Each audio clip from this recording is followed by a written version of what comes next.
Hello, everyone. We are live, and today is Thursday, and it's another wonderful, awesome interview day. So, before we start our interview, let's take care of a few housekeeping tips. If you are joining us live, in the comments below, hashtag live, or if you're seeing the replay, how about hashtag replay? And do tell us where you're coming from because I love to know where everybody is from. As you know, I live in Mexico and when I do these interviews, I'm in Mexico doing these interviews. And of course, our guest today is from the USA, and we will see where in the USA she is from. So, and another few things, StreamYard.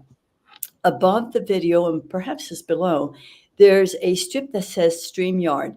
Would you kindly click on it? Because when you click on it, it gives permission to StreamYard to use your name.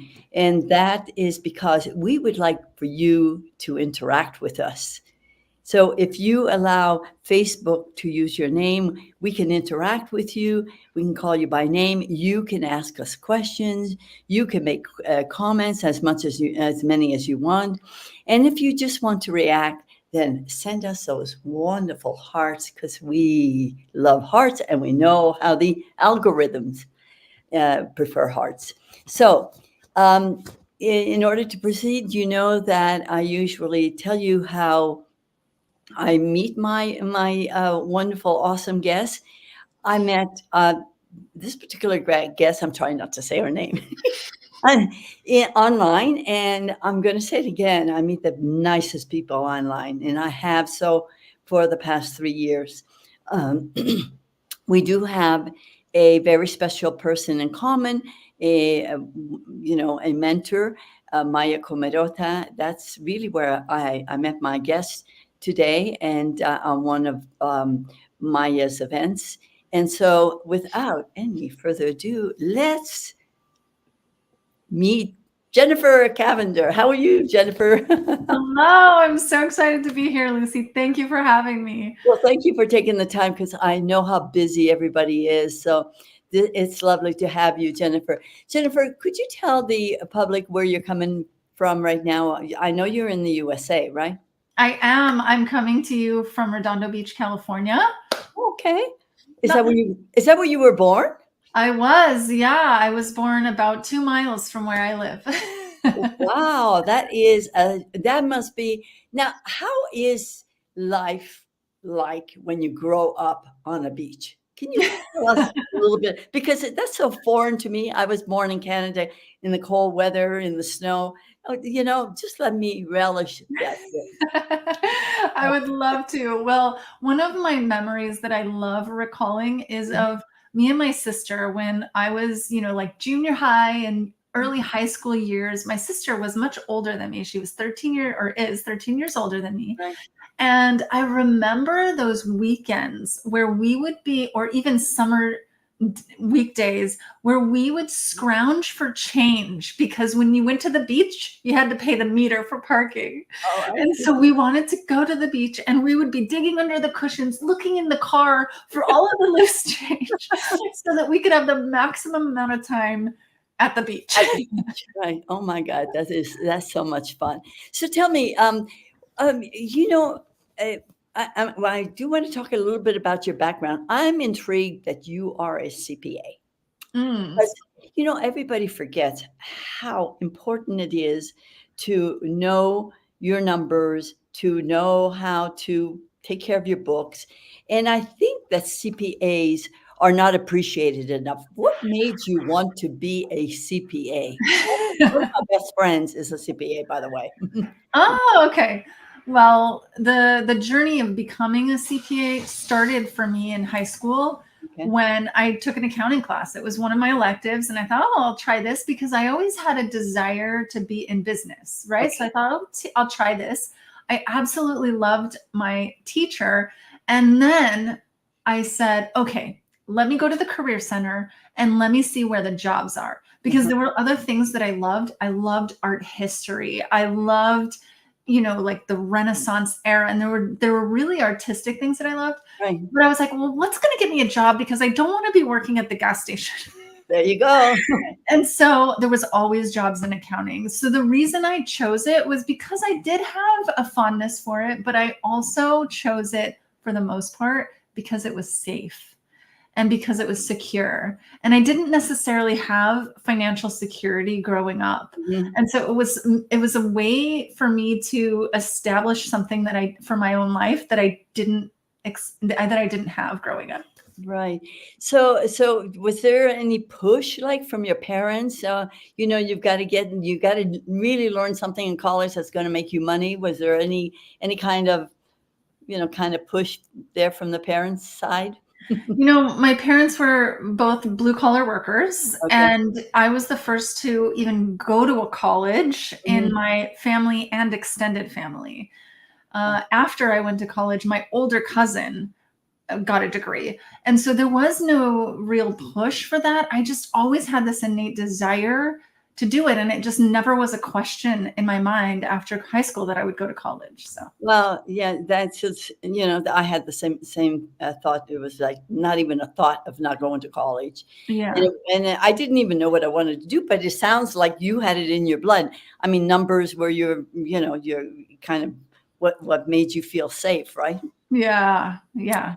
And it's not what made me feel safe. It's like math today. It's like, oh, I don't know. So I really do admire people who work with numbers every day. It's unbelievable because it's just something I can't do. I could if I put my mind to it, but you have to love what you do, and I can tell that you love being a CPA. Now, tell me, how does one go from being a CPA to a promoter of joy and well-being? Not that CPAs are not joyful and are not healthy, but I mean, obviously, you're doing something else now. Or you're Yes, doing something I spent 21 years in that career as a CPA, and what I did was I was an auditor. So I didn't do taxes, Mhm. but I spent a lot of time in the businesses Yeah. of my clients auditing their books. And so I would physically be in their offices from 2 to 5 weeks at a time. And I got to know the environment of those businesses. And throughout that 21 years, I really changed and evolved into knowing what I was really good at Mhm. and knowing what I really loved. And it wasn't the numbers. It was connecting with my team. It was mentoring them. It was training them and getting to know my clients and figuring out how they did what they did. How did they create this business and why did they create it? And what I noticed towards the end of that career was that there was a difference in the businesses that had positive cultures and environments. There Mhm. was not only a difference in their financial statements, but there was a difference in the impact that they had on the world. So Wow. I've audited everything from public companies to nonprofit organizations to private companies. And once I realized that, I came to a point in 2020. We had entered COVID. We Yeah. were all working from home, Yeah. and I was working more than ever. And I had this moment. I was sitting in this very room because this was the office that I worked in. And it was 4th of July on a Sunday. And I had gotten together with my team 3 days earlier, and we said we had been working on this project for 6 months, and it just kept delaying and getting worse and bigger and bigger. And we said, okay, we are finishing this weekend, and we're not doing it anymore after this, right? That was it. That was the pivotal moment, right? We made that commitment. And I was sitting in this room on a 4th of July at 6 p.m., 7 p.m., something like that, working away, listening to the fireworks outside of my window. And my family's sitting there watching TV. We're not enjoying the holiday. Right. And I ended up working 70 hours in 4 days that weekend. Wow. And I looked at in the mirror that day and I said, I am never doing this again. Enough is enough. Right? Enough. You know why? Because for 21 years, I had chased a deadline. I will do something that I enjoy after this deadline, after this project, after this big speech, or whatever it was. I always thought I had to do something first before I was worthy of enjoying my life. And in that moment, I flipped it and I said, I know that joy is where I'm supposed to start, not where I'm supposed to end up. Yeah, And exactly. that started my journey. Oh my God. So tell me, you and I have a coach, a mentor that we're both fond of, that we both follow, that we, that helps us. It's always great to have coaches. Maya Kumarota. Now, when did you come in contact with Maya? What point in that transition did Maya appear in your life? And because I know that you also work with her. Yes. I don't know in what capacity. Perhaps you want to talk about that. Yeah, I had worked with Maya since 2018 on some of her early programs that she was developing as she was, deciding how she wanted to show up in the world. Yeah. And in 2020, I had reached out to her in May. So this was 2 months before that experience that I just told you about. Mhm. And I said, Maya, I know that there's more. I know I'm meant to do more, and I don't know how to get there. And Mhm. she said, well, this is very convenient timing because I'm unveiling a new program called Born for This. Yeah, that And that that was right up her alley. it definitely was. Mhm. And it was starting the next month. And so I was like, I'm all in. This is definitely what I desire, and I would love to be mentored by you to help go through this process. So you've been with her for quite a few years then. I mean, 28, Yeah, 5 years. 5 years, because, I met Maya when I joined the self-education is the new norm with the KBB program. And I remember we were both in the new implementation program that doesn't exist anymore. It only existed very shortly, but she was in my breakout room. And I remember that morning when she came to us and she says, "I know the name of I know it's born for I'm born for this." It's like, she was so excited, and we were so excited for her. And boy, did she take off! I mean, it was unbelievable. And I've just have loved seeing her and what she does for people. She is really world class, unbelievable. So anyway, but we're here to talk about you. So tell me, how does the science of joy, because yeah, I'm calling it a science of joy. It could be that it's a habit, because some people are joyful. It could be that it's a choice. But how does joy intersect with your experience as a CPA? I know that you're a joyful person, but how can individuals and maybe businesses benefit from your unique combination of expertise? Yeah, once I started that journey of realizing that joy is really what we desire and what can fuel our Yeah. successes, I started to research and I found so much data and science behind the fact that when you start with a positive thought Hmm. and allow yourself to feel a positive emotion, Right. that is going to increase your productivity, your creativity, your for companies, it's going to increase their retention rates. There's so many benefits when we flip this idea of starting and choosing to start from a place of joy. And so, from a lot of that research, there was one book that stood out for me, and it's the book that I started building principles around, Hmm. and that is The Happiness Advantage. And Sean Anker is the author, and he basically was the start of these happiness courses that you see in Harvard and the Ivy League colleges, and Stanford has one now, and Yale has one. And so he went around, he created this consulting demo practice, and he went to large companies like banks Mhm. And he went to actually a CPA firm, one of the largest CPA firms worldwide. And Mhm. he brought this idea of starting with a positive thought and what impact that could have.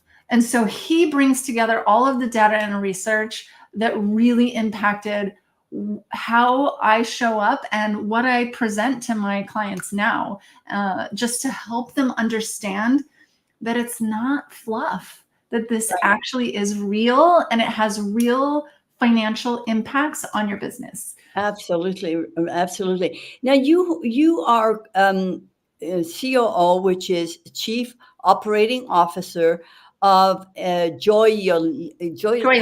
Joyely. It's spelled Joyely, and it's down here in the tickler called Joyely, and that's how you pronounce it. Yes. Call .joyly.com, because you have a book also there. Could you tell me, your mission is really, from what I understand, to empower individuals really worldwide with what I'm going to call the science of joy.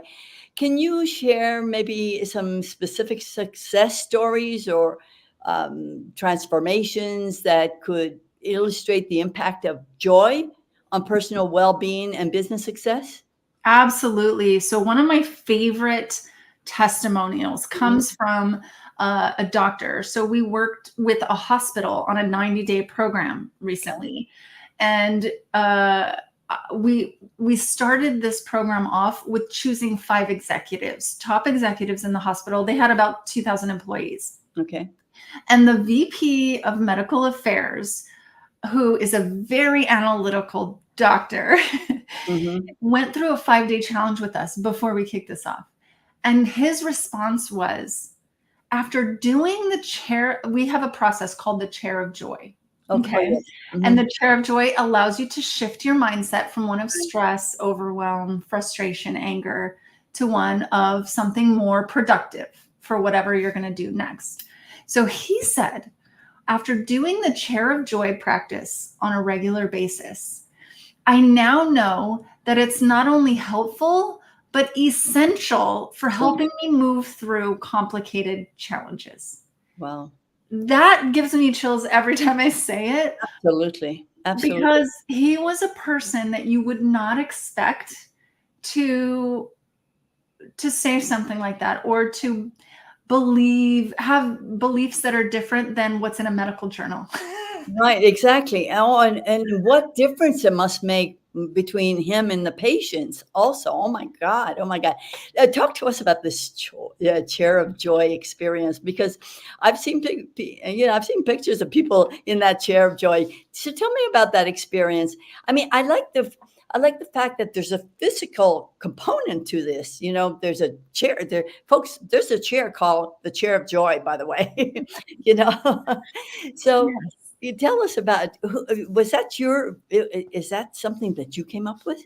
So the chair of joy is really the foundation of what Joyly was built on. Okay. And it was created by Cheryl Lynn, my business partner, and she founded the company Joyly. Okay. And the chair of joy came out of her experiencing a really difficult time in her life. So she was going through a divorce, she had 3 kids, there was, custody things and Oh, Lord. lots of things going on. And she found that when she sat still Mhm.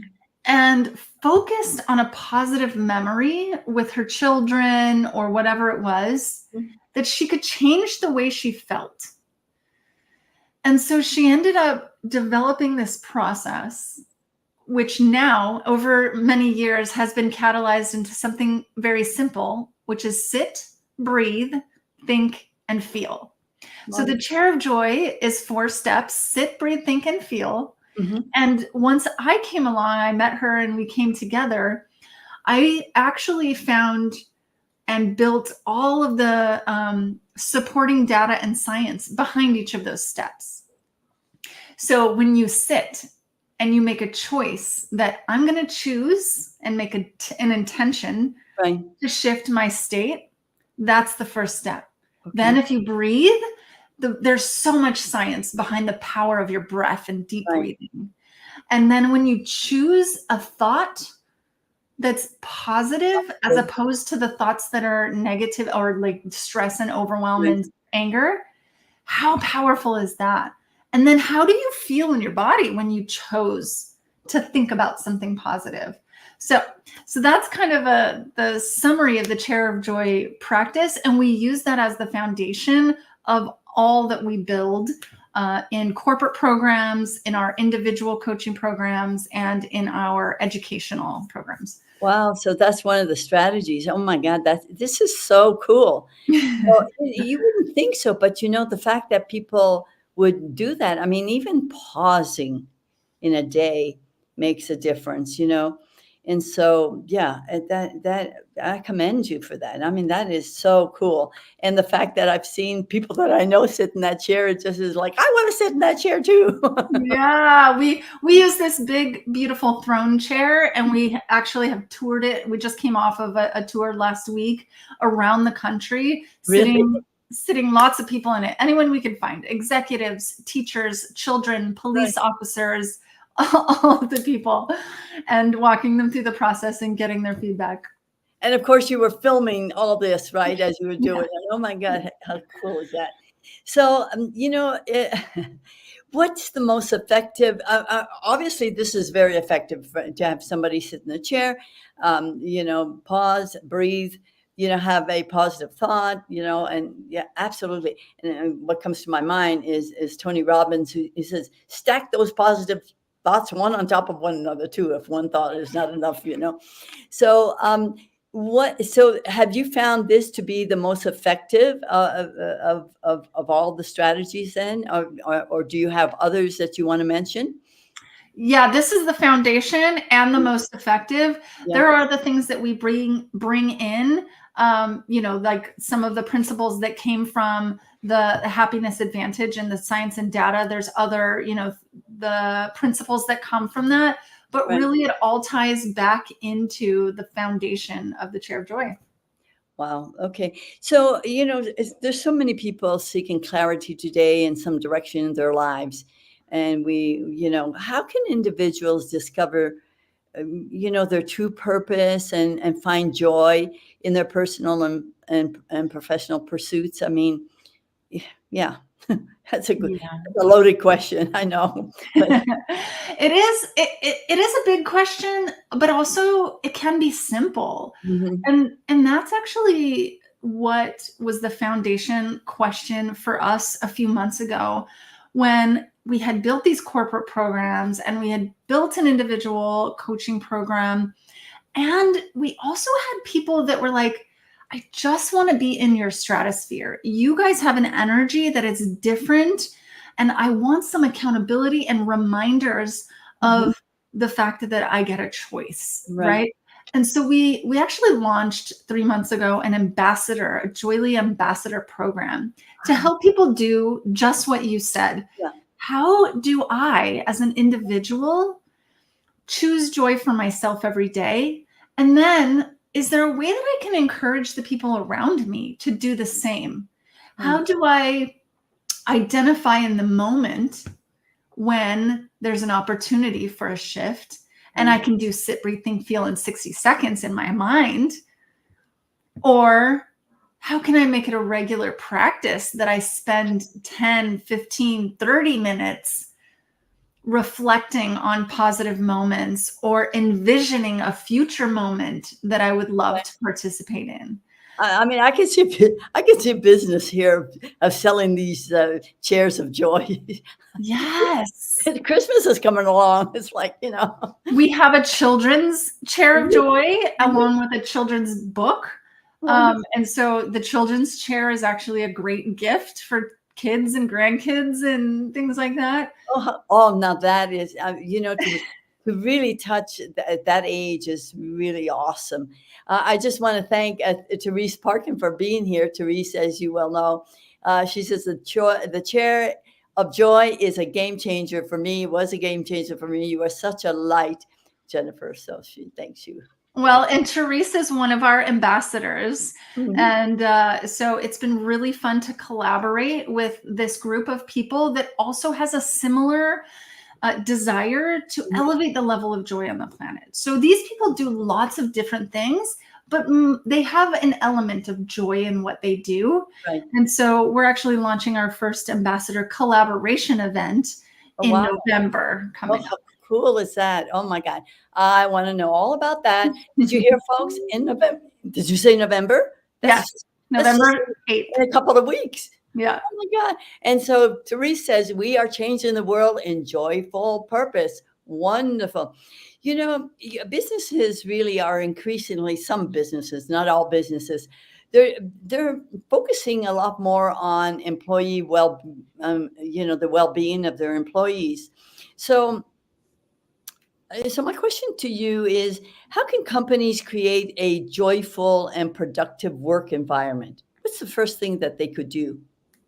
They get to decide for themselves as leaders. Mm-hmm. When they decide and they establish a powerful intention that this is what they're going to create in their environment, there is no stopping what is possible. And so the very first step sounds simple and it sounds like, oh yeah, is that really going to change anything? But absolutely, deciding this is what I'm doing, I'm not wavering, and I'm going to figure this out until I get the results that I know is possible, is the first step. That's the first step that I took when I chose to leave a 21-year career. Mm-hmm. Mm-hmm. And that's the first step that everyone can take in their business. So what are kind of benefits that they can expect from this type of approach? I mean, more productivity for sure, I should imagine. We have a statement here. Oh, J.C. Swin, thank you for the life-changing information, he says. Thank you. You're welcome. You're welcome. Yes, definitely productivity, retention. Mm-hmm. Creativity. So lots of problem-solving creativity comes in. Resilience. Resilience is a hot topic right now. So when there are things that come, especially like in this hospital that we're working with, nurses, doctors, people that are dealing with healthcare issues, there's this constant, bringing down and then trying to build yourself up. And so that ability to bounce back when things do come, regardless of what it is really powerful in the workplace. Wow.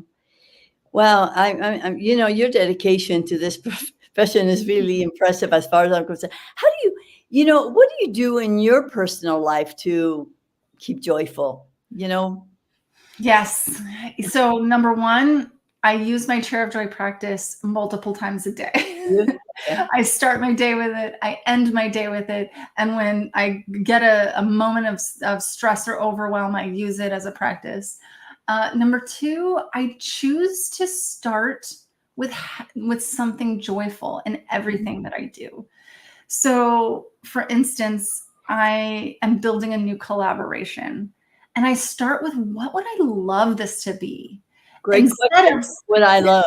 Yeah. Right? I think we may have learned that from someone. I think so. The same person. It's the greatest question in the world, as far as I'm concerned. It really is. Yeah. And when you start there, everything falls into place. You're right.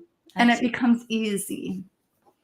Wow. So would you say that your reach is global at this point? Or, can you share some examples of how your organization is really impacting communities around the world, or individuals that have gotten involved in this mission of yours? Yes. So we have global ambassadors, Canada and France, and that's growing. And so India, Hungary. And so definitely it's a global mission. And the ambassador program right now is basically developing how we do reach these communities that we haven't yet reached. Mm-hmm. One of our initiatives has been to enter a town or a city and to see what impact we can have. Because once we worked with this hospital that I mentioned earlier in Pennsylvania, we spoke in the community next to their psychologist, and people from the community said, we need this in our city. How do we bring it to our city? So we're in that process of figuring out what it looks like for Joyly to impact a whole community. Mm-hmm. So my audience, if my audience is looking to take the first step toward a more joy-filled life, or to connect with you with Joyly, how can they reach out to you and engage with the resources that you're offering right now? I would say you can book a call with me. I think you put my booking link in the Down below below, here. particular, as they call And it.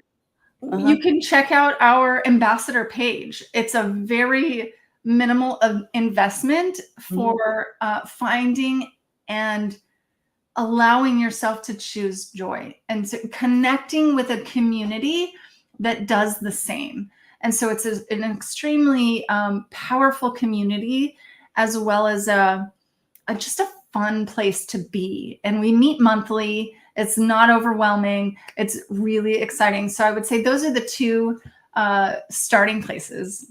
Okay, so I just want to warn you not to worry about what the tickler, because it's moving very quickly. After this interview, in the comments below, I will put many ways that you can, contact Jennifer, but especially if you want to book a call with her, a discovery call, or whatever it is that they call it these days. So we'll have all that information in the comment below. Do not worry about having to copy all this. Jennifer, I have, some there are some people in my audience, and they're mostly women, who kind of feel stuck, you know. And it seems like they can't take that first step forward. What kind of advice would you have for a person who just feels like, I don't know, I don't know if I'm doing the right thing, I don't know what my purpose is, any advice for that person? I mean, joy comes to you easily right at this point, but not so much to other people. Well, first I would say joy doesn't always come easy. And there's definitely things that come up during a day and in life where it feels heavy and it feels hard. Yeah. And even though I've been doing this work for, 2.5 years now, it's not always the place that I want to go. And so we use the chair of joy practice with people that say this all the time: I feel stuck. Right. And our team, and especially as ambassadors and as we're growing the community, we text each other and we say, I need a chair of joy right now, because Okay, for instance, this happened this weekend. There's lots of things going on in the world that are not necessarily joyful. right. And we had an ambassador who had a friend in Israel and wasn't able to leave and get out. And she was very fearful and was ruminating on all of the possible negative things and she just felt stuck in this emotion. So she called Cheryl, and Cheryl walked through the practice with her. And the practice it's very versatile. So it can be customized for any situation. And when you get your mind out of what the negative spirals are, and you allow yourself to either remember a moment of joy from your past or envision a future memory that you would love to be, it opens up different neural pathways, Right. so that you can change the way that you feel. Wow. And so again, we use that process over and over in many, many, many different ways. We use it for envisioning and strategy when we're working with businesses, when we're developing missions and visions. There's so many different versatile ways. Right. I just want to share Teresa's comment that it is so wonderful to have this tool to bring yourself back to the joy in you. I use it every day, many times. And JC asked the question, what would you say is the secret that got you where you are today, Jennifer? The secret? Secret sauce. Everybody always wants to know the secret sauce. Well, one of the secrets is what you mentioned, Lucy, and I know that you know this and you do this. Having a mentor and a coach that is consistently allowing you to see who you are and how you're showing up, and the things, giving you the opportunity to release things that are blocking and allowing you to choose what you love. So that consistent reminder and being in a program and having a mentor like that, I feel is unbelievably powerful for success. And it continues to be that same question of what would I love and what brings me joy. Exactly. So yeah, that's a very good question to put, by your bedside. So that when you wake up in the morning, you see that, because sometimes we wake up with negativity and thoughts, and it's like the miracle. You just switch that mindset, and think about the positive. And I love that whole idea of chair of joy. I mean, I think that is so cool. That's one of the coolest things that anybody ever invented. Is like, I want my chair of joy. I think I'm going to prepare my own. Yeah, and that's the thing. I would love to do the practice with your audience if you have a few minutes. Absolutely. Oh my God, what a treat. Absolutely. Okay, JC. Okay, how do we find a mentor? We'll talk about that. But okay, take a few minutes to pause. We are going to be going through this experience together. All right. So the first step is to choose your chair. And we tour this big, beautiful chair around, but you could choose any chair in the world. So Lucy, if you could go anywhere in the world where you felt safe, secure, peaceful, where would that be? Where would you sit? Well, it would definitely be on a white beach where I would hear the ocean, the waves of the ocean, and I could smell that ocean air. Ocean air. Yes, I love it. Most people say go to a beach. Mm-hmm. And so that's amazing. And I have one just 1 mile from me. So I'm going to go to the beach too. And then the second step is to just imagine yourself there. And let's take a few deep breaths. So as I mentioned before, there's so much science behind the power of your breath. So we're going to take a deep breath in through our nose. Allow your diaphragm to expand. Hold it for a few seconds and breathe out through your mouth slowly. Let's take another deep breath in. Hold it for a few seconds and exhale. And on your next breath in, I want you to recall a moment of joy from your past. Now, this can be a moment from just yesterday, or it can be a moment when you were a child. Just choose one specific moment in your life that you can go to. And it's as if you're stepping into this moment now. So recall all of the sights. What do you hear? What are the smells in the air? What do you feel on your skin? What are you wearing? How is your hair? Who's with you in this moment of joy? And now allow yourself to really feel the emotion of that moment. Where do you feel it in your body? Is there a particular place?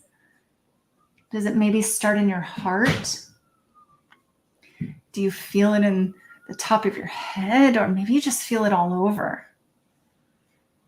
Allow that feeling to permeate your body, spreading out, down your arms and out to the world, down your legs and out into the earth, up your neck and out your head. And then a little bonus question is, if there's someone you would love to share this joy with, who is that person? Just imagine yourself gifting them with a moment of joy. And you can allow yourself to feel that as long as you'd like, and come back when you're ready. I don't want to come back. We get that a lot. I don't want to come back. Resistant chairs in the mountains. Yes, the mountains. Do the practice with us. We just did, JC. I hope you took into this. I mean, this is cool. Thank you so much. It's so, we forget to pause in life, and just that few minutes just made a big difference in my life. It's unbelievable. Yes. So if we make a practice of it, look how joyful we could be all day long. Absolutely. So that is so cool. So Jennifer, I just want to thank you so very much for being here today. And we will make sure that in the comments after this video, we will put all the ways that you can reach out to Jennifer. And do obviously the ambassador program that's starting in November. You will want to find out more about that. And let's all be ambassadors of joy. Why not? Right, Jennifer? Absolutely. Absolutely. We would love it. Okay, well, thank you, Jennifer. And I just want to thank my audience for being here with us today. Thank you, Therese. Thank you, JC Smith. And thank you, everybody. And we will see you next week for another awesome interview. Bye. Thank you, Lucy. I'm so honored. Thank you. The honor is mine.